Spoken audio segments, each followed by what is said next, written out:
최종 말씀 전합니다. 하나님, 오직 우리가 말씀으로 살게 하시고 말씀만이 우리 삶에 주님 꼭 필요한 것이 되게 하시고 말씀을 통해서 모든 것을 풀어갈 수 있는 우리 믿음의 사람들 되게 하여 주시옵소서. 생명의 메시지가 되어서 우리의 삶을 인도해 가시고 또 말씀을 통한 치유와 회복의 역사가 일어나는 귀한 복된 시간 되게 하여 주시옵소서. 감사하며 우리 구주 예수님 이름으로 기도하옵나이다. 아멘. 은혜 받으실 하나님의 말씀, 고린도후서 13장 5절 말씀 되겠습니다. 고린도후서 13장 5절 한 절만 보겠습니다.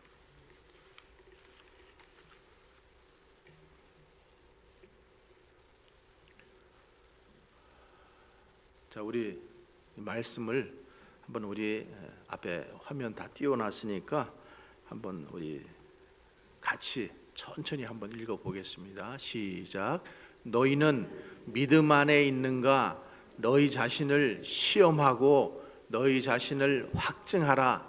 예수 그리스도께서 너희 안에 계신 줄을 너희가 스스로 알지 못하느냐? 그렇지 않으면 너희는 버림받은 자니라. 아멘. 예수님께서 여러분 안에 계신 줄을 여러분 믿으십니까? 이게 믿어져야 돼요. 한국 교회가 가장 존경하는 목사님이 계시다면은 영락교회를 담임하셨던 한경직 목사님이셔요. 그러니까 한경직 목사님이 이제 노년에 남한산성에 있는 산채에 이렇게 거주 기거하시면서 시간들을 보냈습니다. 그럴 때 목사님들이 이제 우리 이 한 목사님을 찾아가서 좋은 말씀을 듣고 또 교제를 하는 그런 시간들을 가졌습니다. 근데 돌아가시기 얼마 전에 이런 말씀을 하시더래요.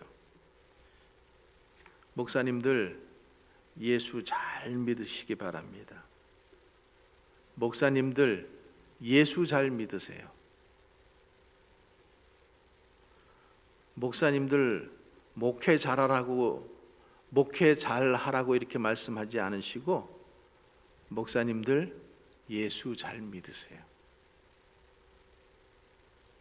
그랬더니 어떤 목사님이 목사님 여기 목사들입니다. 그런데도 우리 한 목사님은 목사님들 예수 잘 믿으세요. 그래서 그 말씀의 의미를 목사님들이 받아듣고 정말 자신들을 돌아보면서 목회를 또 예수를 잘 믿고 목회를 해야 되겠다라고 이렇게 결심했다라고 합니다. 목회를 잘 하려면 예수 잘 믿어야 돼요. 그렇죠? 저도 그렇고 여러분들도 신앙생활 잘 하려면 누구를 잘 믿어야 돼요? 예수 잘 믿어야 돼요. 예수 잘. 그럼 예수를 잘 믿는 것은 무엇일까? 예수를 잘 믿는 것. 오늘 성경은 너의 믿음을 확증해 보라, 달아보라 이렇게 얘기하고 있어요. 겉으로만 보기에 좋은 신자 같다라고 해서 그것이 좋은 신자가 아니라는 거예요. 여러분 베드로 얼마나 믿음 좋은 사람 같아 보여요. 근데 결정적인 순간에 넘어져 버렸어요. 우리도 그럴 수 있다라는 것을 말씀하고 있는 거예요. 평소에 우리가 믿음이 좋아 보이고 아멘 아멘 하고 뭐 봉사도 열심히 하고 예배도 잘 참석하는 것 같지만 결정적인 순간에 그는 넘어졌다라고 하는 거예요. 그러니까 우리의 믿음이 겉모습만 봐서는 판단할 수가 없어요. 자로 잴 수도 없고. 그런데 그 사람의 신앙 행위를 보면은 그 사람의 신앙의 무게를 어느 정도는 가늠해 볼 수가 있습니다. 그래서 사도 바울이 지금 고린도 전서, 고린도 후서를 지금 끝내면서 고린도 교회 성도들을 향해서 지금 말씀하시는 것은 너희의 믿음을 재어보라, 확증해보라. 이 말씀은 우리들에게도 동일하게 적용해야 되는 말씀인 줄로 믿습니다. 너희 자신의 믿음을 시험해보라. 그래서 여기 지금 5절 한 절이지만은 너희라고 하는 말이 무려 6번이나 나옵니다. 너희는 믿음 안에 있는가?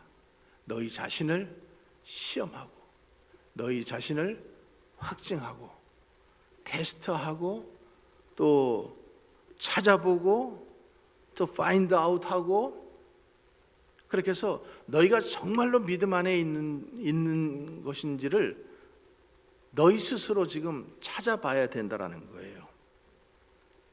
만약에 그렇지 않으면은 뭐라는 거예요? 버림받은 자라는 거예요. 여기 버림받은 자라는 말이 실패한 자, 또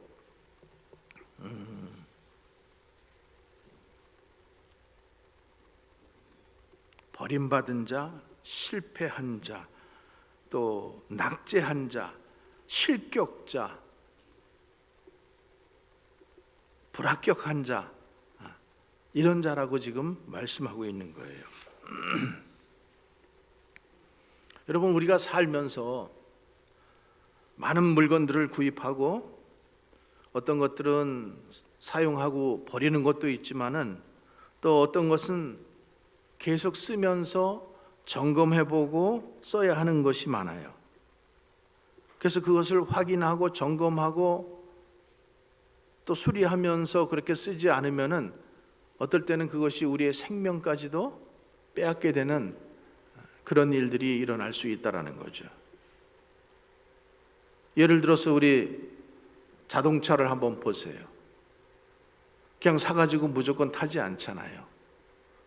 엔진 오일도 넣어줘야 되고, 또 냉각수도 넣어줘야 되고, 타이어도 또 때로는 교체해 줘야 되고, 점검해 봐야 된다는 거죠. 브레이크도 마찬가지고. 그러니까 우리의 물건만 이렇게 점검해 보는 것이 아니라 사람도 점검해 봐야 되는 거예요. 부부간에도 점검해 봐야 돼요. 부부간의 사랑이 정말로 있는지, 무관심한 건 아닌지 서로 살펴봐야죠. 자식도 마찬가지예요. 자식도.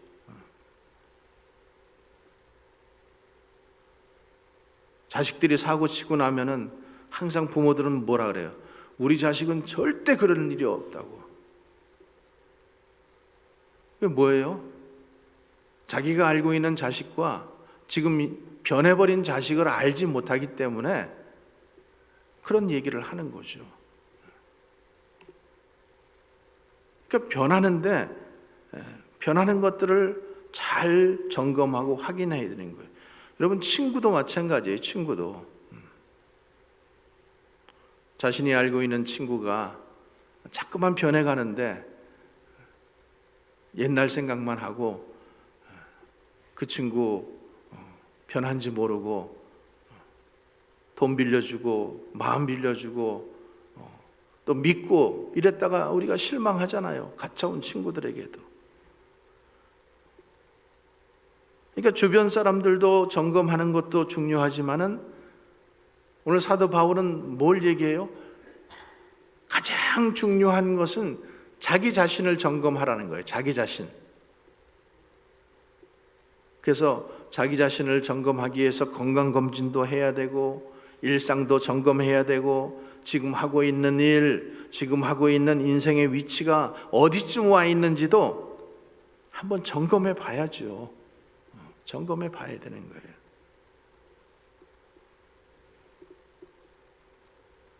우리가 여러 가지 이렇게 점검하면서 살아야 되지만 가장 중요한 것은 오늘 말씀대로 우리의 믿음을 시험해 보고 너희 자신을 확증해 보는 것, 이것이 가장 중요하다는 거예요. 왜 그런가 하면은 믿음이 바로 구원이고 믿음이 생명이기 때문에 그렇습니다. 믿음이 왜 중요하냐? 마지막 구절에 있는 그 말씀, 우리는 버림받은 자 되지 않기 위해서 주여 주여 하는 자마다 다 천국에 들어가는 게 아니라고 주님은 말씀하셔요.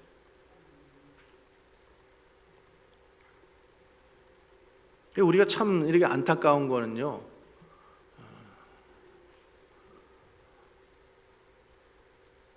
여러분 지금 우리가 믿음 안에 다 살고 있어요.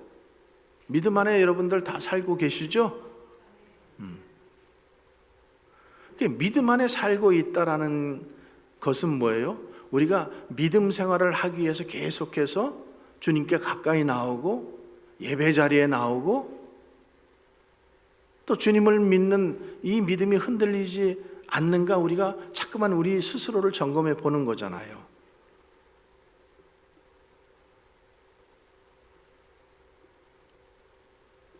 우리 남편 믿어요. 교회는 1년 돼서 한 번도 안 나가는데 우리 남편 믿어요. 여러분 그런 착각에 빠져 있지 마시기 바랍니다. 믿는다 그러면은 미국 교회가 됐든 한국 교회가 됐든 나가서 예배 자리에 나가야 되는 거죠. 믿음은 행위가 있어야 되는 거예요. 나가지 않고 마음만으로 어렸을 때부터 믿었어요. 저 교회 나가는 거 반대 안 해요. 그래서 그 사람이 믿음 안에 있다라고 착각하면 안 된다라는 거예요. 믿음 안에 있으면은 믿음의 행위들이 나오게 되어 있다라는 거죠. 예배 자리에 나와야 되는 것이고, 그래서 믿음을 확증해 보아야 되는 거예요. 우리가 확증해 보는 거. 실패자 되지 않기 위해서. 나는 믿는다고 생각했는데, 나는 우리 남편이 잘 믿는다고 생각했는데 버림받은 자 되면 어떻게 돼요? 안 되잖아요. 그러니까 여기에 있을 때 우리가 그것을 똑바로 해놓지 않으면은 저기 가서는 찬스가 없다라는 거예요. 왜 그런가 하면 성경은 우리가 구원받아야 하는 이유를 3가지 정도 얘기해요. 모든 사람은 죄인이라는 거예요. 그렇죠? 로마서에 모든 사람은 죄인인 거예요. 또 뭐라 그래요? 죄의 싹은 사망이라고 그랬어요. 또 히브리서에 뭐라고 되어 있어요? 죽은 다음에는 심판이 있다라고 했어요. 심판. 그래서 우리는 믿음 생활 잘해야 되는 거예요. 여러분 이 세상에서 우리가 이 세상에서 3가지 삶을 산다고 해요. 첫 번째로는 모태에서의 삶이에요. 모태. 280일 동안 우리가 모태에서 살잖아요. 그때는 우리가 누군지 잘 몰라요. 세상에 나간다라는 사실도 몰라요. 남자인지 여자인지도 몰라요. 그냥 어머니 뱃속에서 무의식 세계 속에서 그냥 한 세상을 사는 거예요. 그게 280일이에요. 그러다가 2번째 세상인 지금의 세상으로 나오게 되는 거예요. 그러니까 이 지금 세상으로 나올 때 죽는 줄 알고 악을 쓰면서 울잖아요. 안 울고 태어나는 사람 없어요. 그러니까 무의식 세계 속에서 의식의 세계 속으로 나오는 거예요. 그러면서 나를 알고 부모를 알고 이웃을 알고 사랑을 알고 그러면서 인간의 의식을 배우고 그렇게 해서 80년, 100년 이렇게 사는 세계로 나오는 거예요. 세 번째 세계가 어디 있어요? 그렇게 80년, 100년 살다가 세 번째 세계로 가는 거예요. 죽음의 세계죠? 여러분, 그때도 옵니다. 형제가 울고 자식이 울고 또 이웃들이 와서 울어주는 거예요. 뱃속에서 나올 때와 똑같이 지금 우는 거예요. 근데 성경은 그 세계, Eternal Life, 그 세계로 들어간다라는 거예요. 280 동안 엄마 뱃속에서 살았던 그 시간 끝나고 80년에서 100년이라는 시간이 끝나고 나면은 그 다음에는 영원한 세계, 그 영원한 세계라고 성경은 말씀하고 있는 거예요. 그 영원한 세계는 모든 것을 초월한 세계예요. 의식마저도 초월했어요. 말이 필요 없어요. 우리가 주님을 알면은, 우리가 주님을 보면은 주님을 그냥 알게 돼요. 사람을 보면은 그냥 사람을 알게 되는 거예요. 말이 필요 없는 세계예요.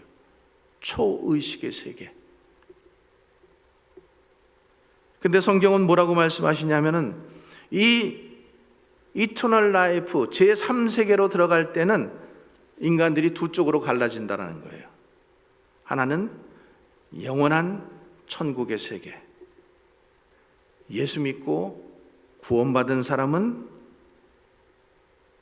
이 영원한 천국의 세계에 들어가고, 또 하나 영원한 멸망의 세계인 지옥의 세계로 들어간다는 거예요. 예수 믿지 않는 사람들은 이 세계로 들어간다는 거예요. 그 갈라지는 시점이 뭐예요? 심판이라고 하는 거예요. 심판. 세상에서도 우리가 죄를 지으면은 죄가 있느냐 없느냐 심판받아요. 그러는 것처럼 예수를 믿었느냐 예수를 믿지 않았느냐가 심판의 기준이 돼요. 그래서 천국에 가고 그래서 지옥에 가는 거예요. 그 기준이 뭐라는 거예요?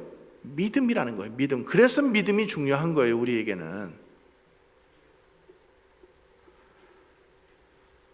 그래서 우리가 믿음 생활을 한다라고 하는 것, 이 믿음이 무엇인지 여러 가지로 얘기할 수 있지만은 첫 번째로 보면은 생명의 구주가 되시는 예수님이 우리 안에 있다라는 사실을, 이것을 믿는 거예요. 여러분, 우리가 잘 믿는 것도 중요하지만은 바로 믿는 것이 더 중요합니다. 아멘이십니까? 오늘 본문도 예수님께서 너희 안에 계신 줄을 알지 못하느냐? 알아야 된다라는 거예요. 예수님이 여러분들 안에 계십니까? 아직 잘 모르겠어요? 어떨 때는 오시기도 하고 어떨 때는 가시기도 하고 그렇습니까?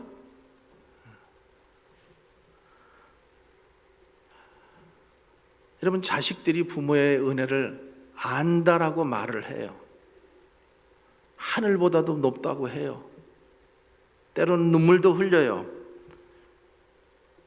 근데 알기는 뭘 알아요? 모르지.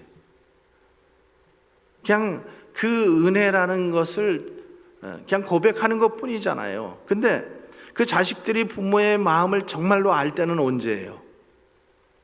자기도 자식 낳아서 키워보고 정말로 이렇게 지지리도 속을 썩이는 그 자식을 만날 때 부모의 마음을 이해할 수가 있는 거잖아요.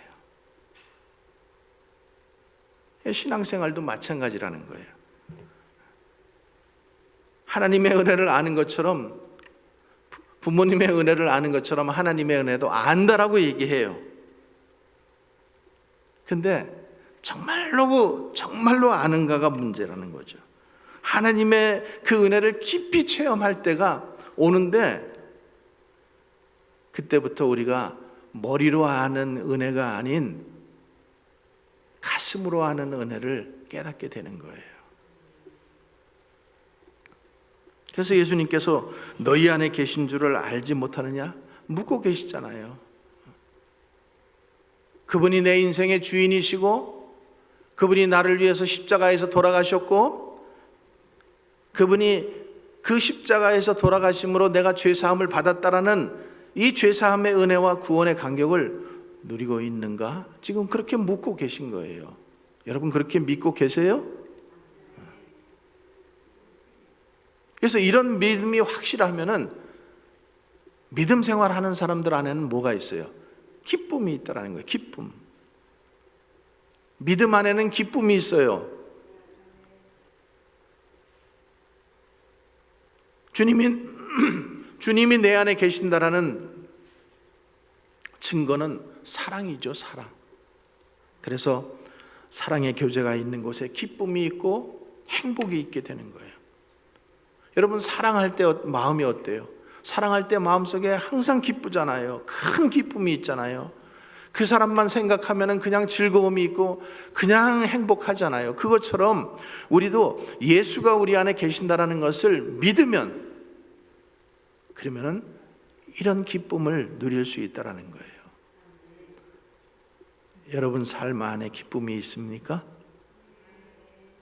아니면은 짜증과 원망과 미움만 있습니까? 세 번째로 주님이 내 안에 계시면은 평강이 옵니다. 평강. 그리스도의 평강이 와요. 샬롬. 무슨 일을 만나도 마음이 편안해요. 평안을 너희에게 끼치노니 곧 나의 평안을 너희에게 주노라. 내가 너희에게 주는 것은 세상이 주는 것 같지 아니하니 너희는 마음에 근심도 하지 말고 두려워하지도 말라. 두 번째로 예수님은 빛으로 오셨어요. 빛.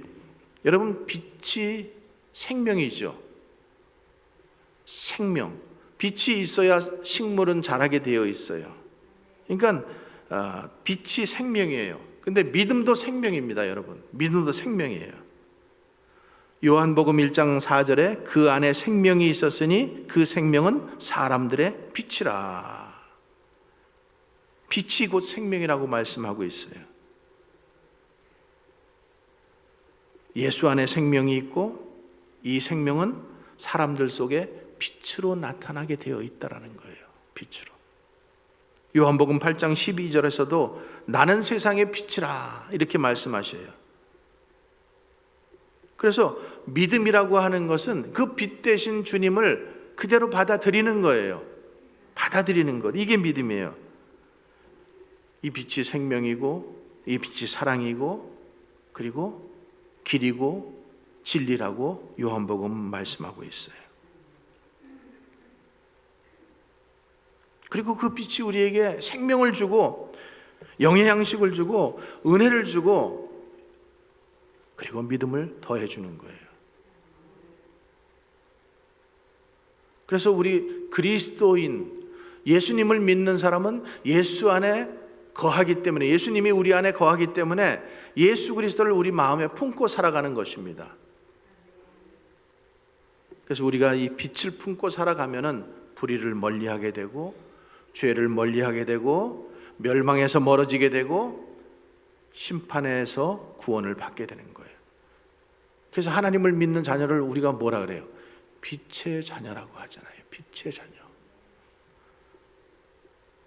하나님을 믿지 않는 자녀들을 어둠의 자녀, 어둠의 자녀 이렇게 얘기하잖아요. 세 번째로 사랑은, 이 믿음은 질이에요. 질, 품질. 그러니까 여러분 생명이라도 똑같은 생명이 아니잖아요. 어둠에 묻혀가는 생명도 있고 또 빛 가운데 살아가는 생명도 있어요. 어둠에 살아가는 그 영혼은 살아는 있으나 죽은 영혼이에요. 무의미한 생명이에요. 여러분 질이 다르고 모양이 다르고 질이 다르면 내용이 달라지게 되어 있어요. 품위가 달라지게 되어 있어요. 예수 안에 있는 것은 질이 다른 거예요.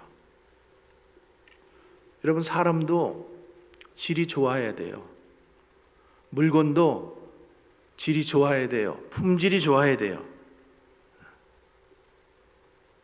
이 품질이라고 하는 말이 아가도스라는 말인데, 사람이든 물건이든 신앙이든 사랑이든 품질이 좋아야 되는 거예요. 거짓말치고 사기치고 허풍치고 이러는 사람들을 가리켜서 우리가 뭐라 그래요? 아우, 질이 나쁜 사람, 이렇게 얘기하잖아요. 질 나쁜 사람들. 왜 그래요? 그 품질이 안 좋아서 그런 거예요. 우리들이 신앙생활하면서 자꾸만 위태위태한 것은 믿음의 품질이 나쁘기 때문에 그래요. 믿음의 품질이. 그리고 믿음 생활을 하면서도 변화받지 못하고 살아가는 것, 믿음의 품질이 좋지 않아서 그래요. 그래서 믿음이든 사람이든 물건이든 품질이 좋아야 됩니다. 품질뿐만 아니라 모양도 좋아야 돼요. 모양도. 칼로스라고 하는데 모양도 좋아야 됩니다. 우리가 예수를 알고 변화를 받게 되면 먼저 이 질적인 면에서 변화가 일어나는 거예요. 품질이 바뀌는 거예요. 이전 것은 지나갔으니 보라, 새 것이 되었다. 새로운 피조물이 된 거예요. 질적으로 나쁜 품질이었었는데 좋은 재질로 바뀌었다라는 거예요. 좋은 품질로. 그리고 하나님을 사랑하고 이웃을 사랑하는 그런 사람으로 변화됐다라는 거예요.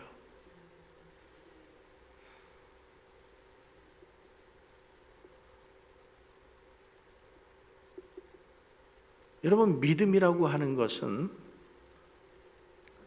평소에 있는 믿음 가지고는 우리가 믿음을 다 평가할 수 없죠. 평소에는 좋을 수 있어요.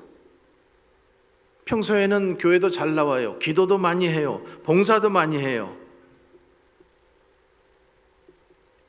근데 그 사람의 성격이나 인격을, 또 믿음의 깊이를 알 수가 없어요. 그 언제 그러면 그 사람의 믿음이 나와요? 본론이 나오게 되어 있어요? 어려운 일을 겪어봐야지만은, 시험을 들어봐야지만은 자기 믿음의 현주소가 나오게 되어 있는 거예요.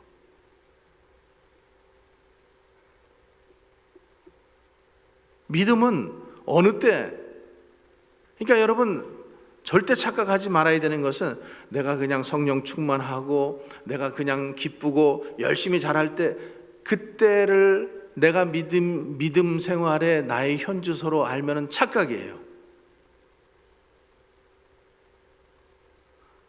내가 고난당할 때, 내 시험 당했을 때, 내가 정말로 사람들 가운데서 버려짐을 당해 보았을 때, 그 사망의 음침한 골짜기에 들어있을 때 내가 무엇을 바라보는가, 무엇을 의지하는가, 이때가 정말로 믿음이라는 거예요. 이때 믿음이 자기의 믿음의 현주소라는 거죠. 그 고난당할 때, 사람들에게 무시당해서 혼자 괴로울 때, 그때 주님을 바라보지 않으면 그럼 뭘 볼 거예요? 그때 만약에 다른 것을 바라본다면 그것은 믿음이 헛믿음이죠.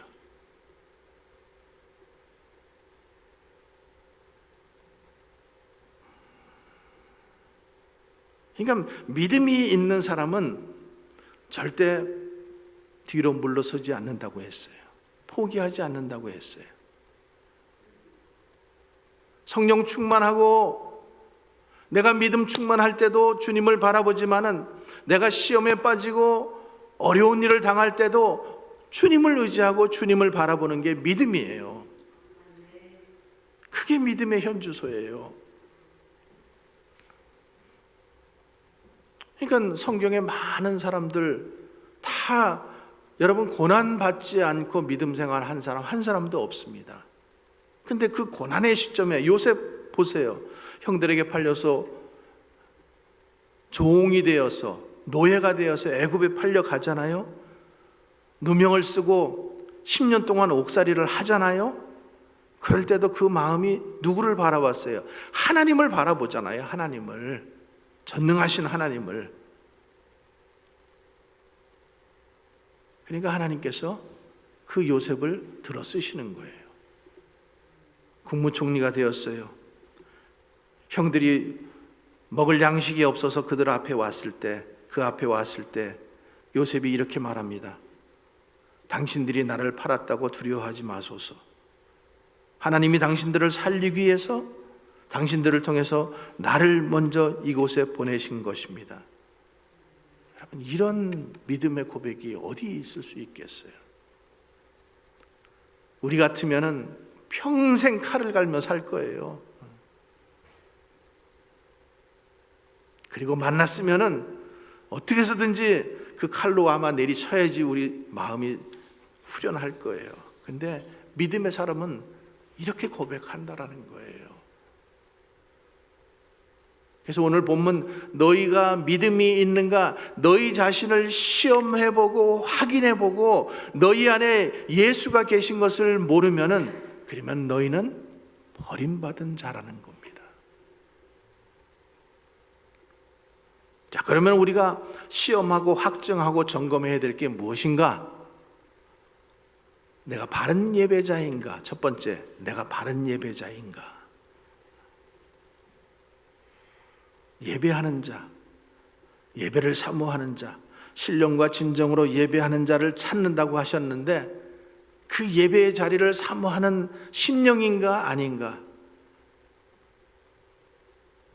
예배를 정말로 금쪽같이 생각하시고, 여러분, 예배라는 말은 히브리 말로 아바드라는 것인데 섬긴다라는 거예요. 가장 좋은 것으로 섬긴다, 이게 예배의 뜻이에요. 영어도 마찬가지잖아요. 가장 귀한 것으로 섬긴다, worship, 이렇게 얘기하잖아요. 그냥 무슨 일이 있으면 밥 먹듯이 예배 빠지고, 이게 아니라 정말로 예배를 소중하게 생각하고 예배에 올인하는 사람, 내가 바로 그 사람인가? 이것을 우리가 점검해야 돼요. 하나님께서 이스라엘을 출애굽시킨 목적이 뭐예요? 예배하기 위함이에요. 예배하기 위함. 물론 그 백성을 고난으로부터, 종노예로부터 벗어나기 위한 것도 있지만은, 거기에 뭐라고 되어 있어요? 성경에 모세가 바로 앞에 가서 뭐라 그래요? 이 백성이 저기 들판에 나가서 하나님을 예배하게 하소서. 그게 목적이잖아요. 그래서 출애굽의 목적은 예배하는 자로 살게 하기 위해서 하나님께서 이스라엘 백성을 출애굽시켜 주신 거예요. 여러분들도 세상 가운데서 여러분들을 구원해 주신 것은 예배자로 살으라고. 세상은 애굽이에요. 거기서 여러분들을 구원한 게 뭐예요? 여러분들이 하나님을 믿는 백성으로 예배자로 살으라고 하나님께서 여러분들을 구원해 주신 거예요. 두 번째로 우리가 뭘 확증하고 시험하고 점검해 보아야 하는가? 나는 바르게 헌금 생활하고 있는가? 이거 점검해 봐야 돼요. 보물이 있는 곳에 마음이 있고, 마음이 있는 곳에 보물이 있다라고 했어요. 특별히 11조는 하나님께서 눈여겨보시는 헌금이에요. 하나님께서 눈으로 관찰하시는 헌금이 뭐예요? 11조예요. 똑바로 드리나 안 드리나 지금 이것을 관찰하시는 것이 아니라 축복을 쌓을 곳이 없도록 주시려고 그 말씀에 순종하는 자가 누구인가를 보려고 하시는 거예요. 그러니까 여러분, 11조는 자꾸만 돈 얘기라고 생각하지 마시고 축복의 이야기인 줄을 믿으시기 바랍니다. 축복 주시려고 누가 11조 내는 사람인가를 주님이 보시고자 하는 거예요. 그래서 그 말씀을 믿고 내가 내면은 내가 주님의 말씀대로 복을 받는 사람이 되는 거예요. 어부는 절대 금을 안 팔죠. 농부는 아무리 배가 고파도 종잣씨 안 먹어요. 화가는 힘들다고 붓 팔지 않죠. 목수는 망치와 대패는 무슨 일이 있어도 꼭 지킵니다. 옛날에 이발사들은 바리캉 하나 들고 다녔어요. 가위. 그거 하나만 들고 있으면 먹고 사는 거예요. 성도는 11조를 절대 건드리면 안 됩니다. 세 번째로 우리가 점검해 봐야 되는 것은 나는 기도하는 사람인가? 나는 기도하는 사람인가를 점검해 보시기 바랍니다. 마틴 루터는 이렇게 말했어요. 가장 작은 인간이라도 무릎을 꿇고 있으면 가장 강한 사람이 된다. 가장 약한 사람이라도 기도하면은 마귀가 그 사람을 어떻게 하지 못한다라는 소리예요. 예레미야서 29장에서도 너희는 내게 부르짖으라. 내게 기도하면은 내가 듣고 너희가 전심으로 나를 찾고 찾으면은 나를 만나리라. 이렇게 말씀하셨어요. 여러분, 우리 인생의 진정한 의미는 하나님을 만나는 데 있습니다. 하나님을 만나야 진정한 인생의 의미를 알 수가 있어요. 그거 모르면은요, 여러분 주위 한번 보세요. 다른 사람들 보세요. 아무리 성공하면 뭐래요? 허랑방탕하면 하루아침에 무너지잖아요. 마약으로 인생 끝나잖아요. 우리가 진정한 인생의 의미는 하나님을 만나는 데 있어요.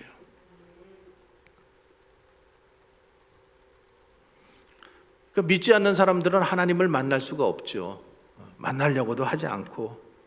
그런데 교회 안에 신앙생활하는 자들 중에서도, 사람들 중에서도 하나님을 만나지 못한 사람이 있어요. 수십 년간 교회를 다니고 설교도 듣고 헌금도 하고 봉사도 하고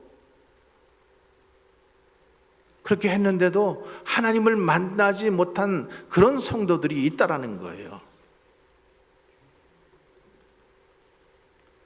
여러분, 하나님을 만나시기 바랍니다. 간절히 찾으면은 하나님이 만나 주셔요. 기도하다가 음성으로 만날 수도 있고, 말씀 듣다가 또 말씀 읽다가 하나님을 만날 수 있는 거예요. 기도하는 사람이 가장 먼저 하나님을 만나게 됩니다. 그래서 기도는 하나님을 만나는 통로가 되는 거예요. 그래서 우리는 기도하는 사람인가 우리가 점검해 봐야 되는 거예요. 네 번째로 나는 전도자로 살고 있는가 점검해 봐야 돼요.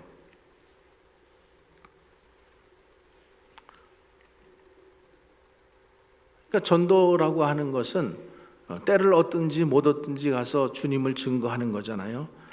마태복음 28장 18절에 보면은 너희는 가서 모든 족속으로 제자를 삼아 아버지와 아들과 성령의 이름으로 세례를 주고 내가 너희에게 분부한 모든 것을 가르쳐 지키게 하라.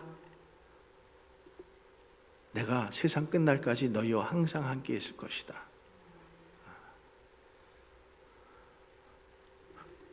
제가 뉴저지 가서 이발하고 왔어요. 그 이발소에 딱 들어갔더니 이발사가 참 머리를 만지다가 선생님 얼굴이 굉장히 행복해 보이시네요. 평안해 보이시네요. 그래서 제가 뭐라 그랬겠어요? 예수 믿으세요. 예수 믿으세요. 때를 얻든지 못 얻든지 우리가 할 말은 뭐예요? 그거 립 서비스로 하는 말인 줄 나도 알아요. 그렇지만은 때를 얻든지 못 얻든지 예수 전파하는 거예요. 예수 믿으면은 행복해져요. 우리 엄마 아버지는 권사고 장로래. 그래서 내가 나오면서 그랬어요. 형제님, 부모님에게 효도하는 것은 예수 잘 믿는 것밖에 없어요. 예수 잘 믿으세요? 그리고 나왔어. 내가 전도자로 사는가? 한 영혼 구원하는 일을 위해서 내가 정말로 항상 준비되어 있는가? 또 다섯 번째로 하나님의 세우신 교회를 얼마나 가까이 하고 사는가 점검해 봐야 돼요. 교회가 멀어지면은요, 하나님도 멀어지게 돼 있어요.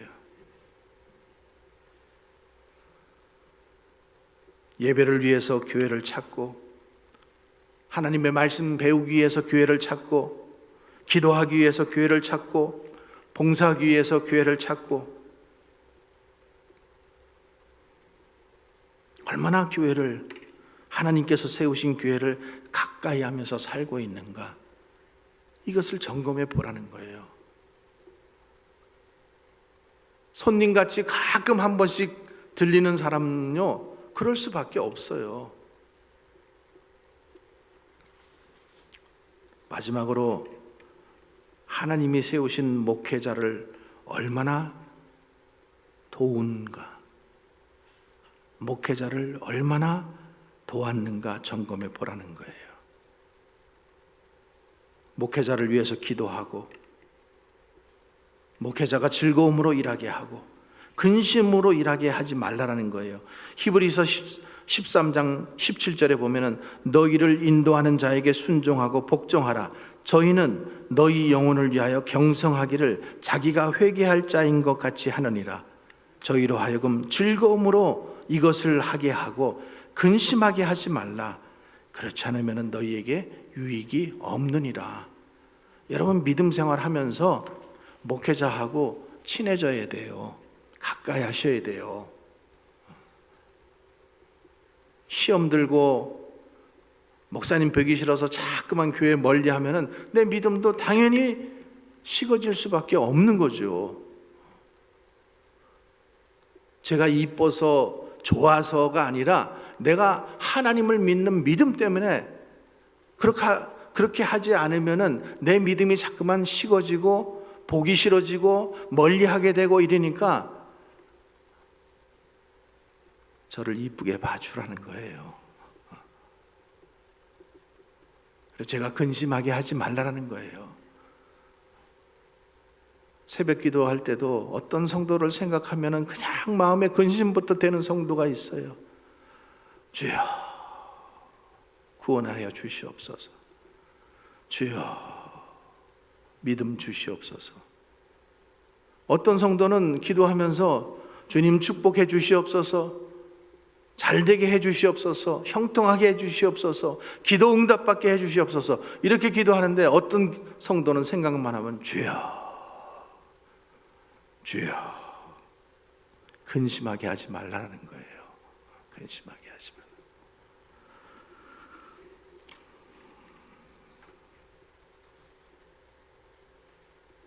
너희가 믿음 안에 있는가? 너희 자신을 시험하고 점검하고 확증하고, 그리고 하나님께서, 예수 그리스도께서 너희 안에 계신 것을 너희가 한번 깊이 점검해 보라는 거예요. 그렇지 않고 신앙생활 하면은 어쩌면 우리가 버리운 자가 될 수 있다라는 거예요. 주님 말씀하시잖아요. 주여 주여 하는 자마다 다 천국에 가는 것이 아니라고 말씀하시잖아요. 그러면 내가 신앙생활 하면서 내 신앙을 한번 점검해 볼 필요가 있잖아요. 너 자신을 시험하고 확증해서 믿음의 발판 위에, 굳건한 발판 위에 설 수 있는 저 여러분 되시기를 주님의 이름으로 간절히 축원합니다. 기도하겠습니다. 하나님 아버지, 우리 자신의 믿음을 점검해 보게 하옵소서. 내가 정말로 주님 안에 있는가? 내가 예배를 사모하고 있는가? 나는 기도하고 있는가?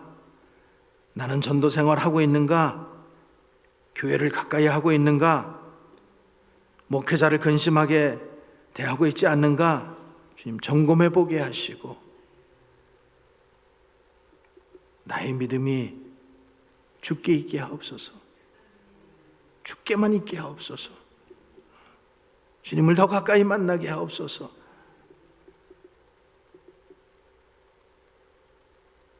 우리도 언젠가는 이제 제3의 세계로 들어갈 텐데 주님 그 자리에 섰을 때 주님께서 칭찬하시는 믿음으로 잘했다, 수고했다, 딸아, 아들아, 정말로 네가 고생 많았다, 수고했다, 믿음 지키기 위해서 정말로 애썼다, 이런 칭찬 다 들을 수 있는 우리 모두가 되기를 주 예수 그리스도의 이름으로 간절히 축복하옵나이다. 아멘. 우리 다 같이 자리에서 일어나셔서 주님이 가르쳐 주신 주기도문 기도 우리 부르고 축도함으로써 예배 마치겠습니다.